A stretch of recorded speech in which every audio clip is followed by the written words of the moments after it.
The fantastic thing about the sea is that it's calming and invigorating at the same time, and that's why I love it. I can stand in front of it and be soothed and inspired, and just watching the ebb and flow of the tide is wholly fulfilling. I can spend all day doing that. But painting it is a different matter. The creating process is very exhilarating, but I'm rarely soothed and I find it incredibly tiring. When you're out there preparing for a painting, it's important to work fast as the action you want to capture is happening so rapidly. Waves are crashing and thundering onto the shore in a relentless procession, and you've got to act and draw immediately. Even a calm sea ripples, quivers and changes by the minute. Note-taking, multiple sketches and photography are all part of my preparations. I love the camera and I use the pictures as well as the sketches. So I try immediately to engage with the sea. I want to absorb the drama and power of the tidal surges so that I can convey that experience onto canvas. Back in the studio, I'm really anxious. It happens every time. The same things, the same thoughts assail me. Can I do this? I can't.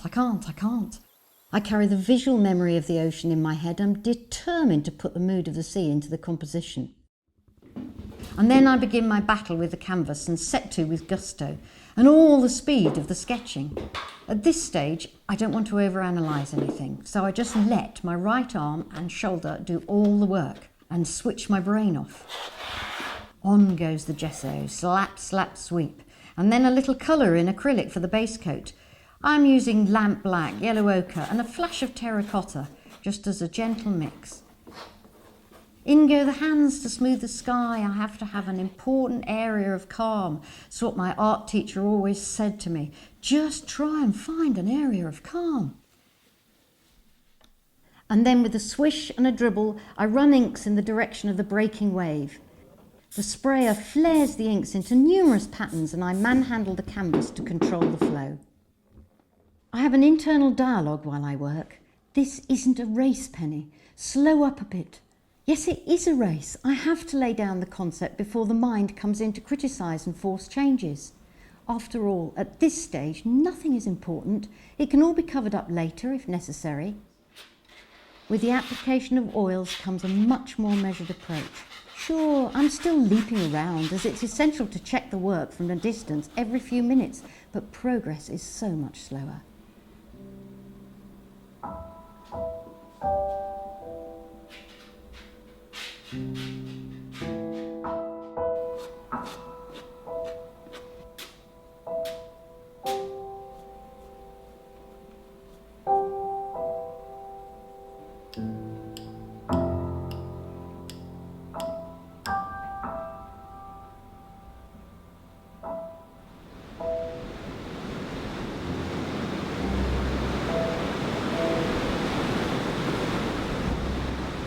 What does the sea mean to me?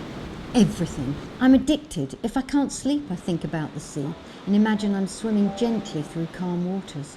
I love being in it, on it and under it. I even enjoy sea gazing as it's a form of meditation. Just 10 minutes by the sea can kickstart a day and fill me with positive thoughts.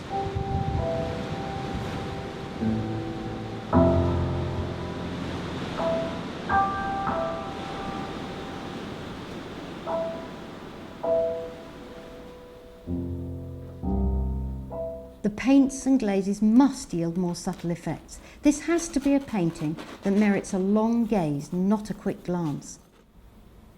I want there to be undiscovered nuances at each viewing, so that layer by laboured layer, a true wave of great depth and singular character emerges.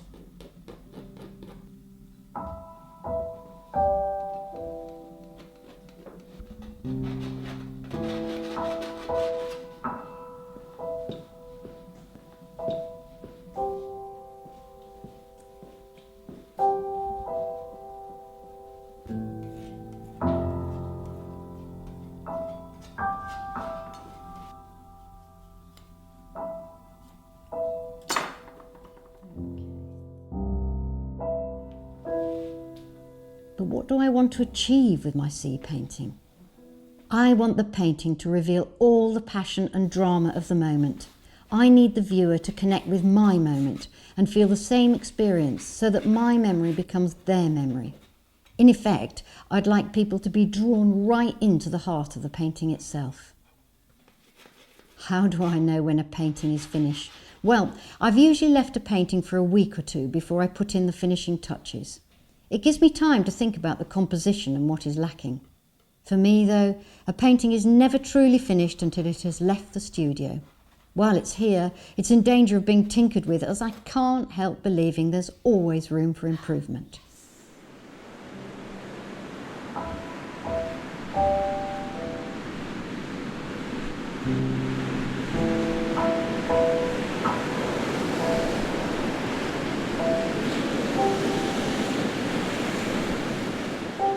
Written in 1902 by John Masefield, the poem Sea Fever says it all for me.